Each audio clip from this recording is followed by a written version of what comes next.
You're in Palatine. Why should you get your water tested and available solutions for you and your family? So number one, Palatine gets its water from Lake Michigan. It's a huge hole in the ground. It comes through the Jardine, Chicago Jardine water treatment plant.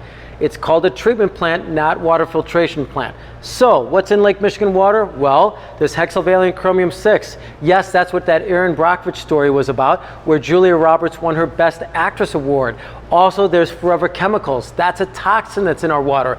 It is a huge news item right now. That's another reason why you'd want your water tested. There's mercury, there's lead, there's other contaminants like trihalomethylenes. If these toxins scare you and you want to do something about them, certainly a reverse osmosis, American made, that would be NSF 58 listed. NSF stands for National Sanitation Foundation. If you'd like a little assistance in getting that out of your water or anything else, contact us at angelwater.com.